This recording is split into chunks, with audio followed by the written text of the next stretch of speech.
우리는 이 세상에서 유명한 사람보다는 하나님 앞에서 유명한 사람이 돼야 돼요. 이 세상에서는 우리가 아무여라고 불려도 괜찮지만은 하나님 앞에서는 아무여라고 불리면 안 되잖아요. 이름 되면 알만한 사람들이 세상에 얼마나 많습니까? 사람들은 명예심이 있습니다. 우리도 그런 마음은 본성 속에 있죠. 그런데 이 세상에서 유명한 사람보다는 하나님 앞에서, 교회 앞에서 유명한 사람, 교회 앞에서 이름만 되면 알만한 사람인데 얼마나 영광스럽지 않겠습니까? 좋은 쪽으로. 안 좋은 쪽으로 유명한 사람 되면 안 되잖아요.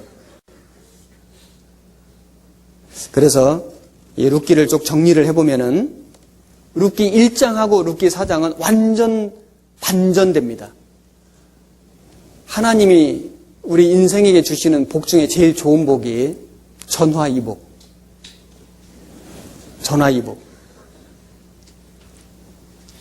하나님은 역전의 명수입니다.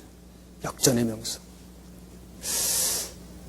반전의 드라마를 이끌어 가시는 분이 하나님이셔요. 그래서 룻기 1장은 슬픔의 눈물이 나왔죠. 그런데 룻기 4장에는 기쁨의 얼굴들이 나옵니다.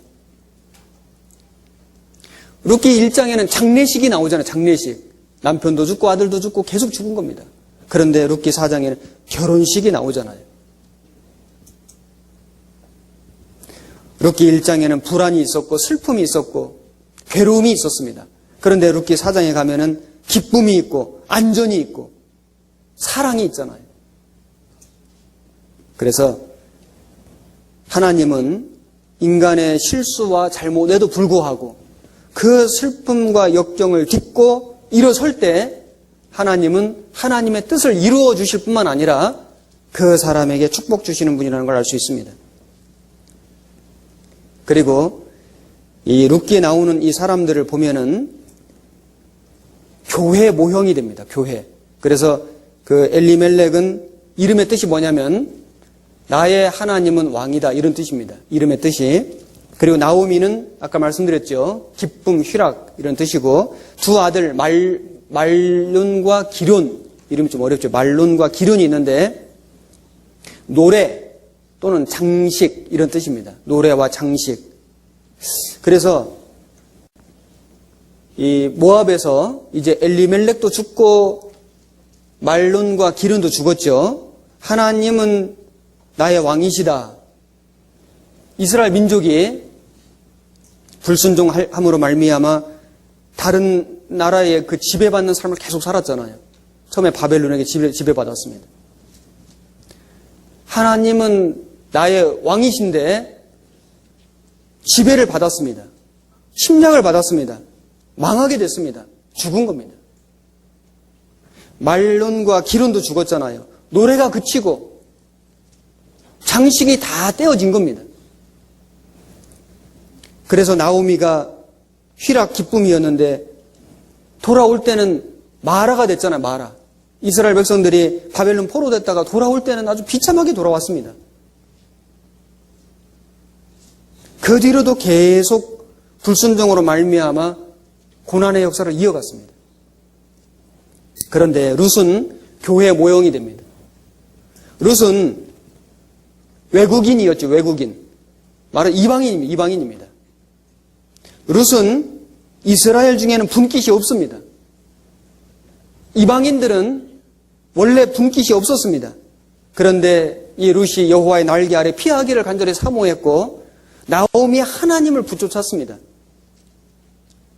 우리가 구원받기를 간절히 사모했고 하나님은 룻에게 보아스를 우연히 만나게 해주신 것처럼 하나님의 섭리 가운데 하나님을 사모하는 우리로 복음을 만나게 해주셨잖아요. 이거 우연이 아니거든요. 이게 하나님 섭리입니다. 그래서 이 룻은 보아스에게 은혜 얻기를 간절히 바랬고 보아스는 기꺼이 기업을 물렀습니다. 손해를 감수하고 예수님 모형이잖아요. 그 아무여는 누굴까요? 아무여는 율법입니다. 율법. 아무여는 가까운 친족은 되지만은 그러나 그 외국인 그 룻을 받아주지 않았습니다. 율법은 틀린 건 아닙니다. 율법은 올바른 거잖아요. 그런데 율법은 죄인을 구속할 수 없습니다. 구원할 수 없습니다. 아무여는 율법의 그림자입니다. 그래서 룻은 이제 자기 친척 아비 고향 집을 떠나서 하나님을 쫓아서 이스라엘로 왔습니다. 하나님을 사랑했기 때문에 모든 걸 버린 겁니다. 하나님이 그에게 하나님의 영광으로 축복으로 갚아주셨습니다. 우리도 마찬가지죠. 구원받을 때 세상 걸 포기하는 게 있어야 되거든요. 세상을 사랑하는 사람은 구원받을 수 없습니다.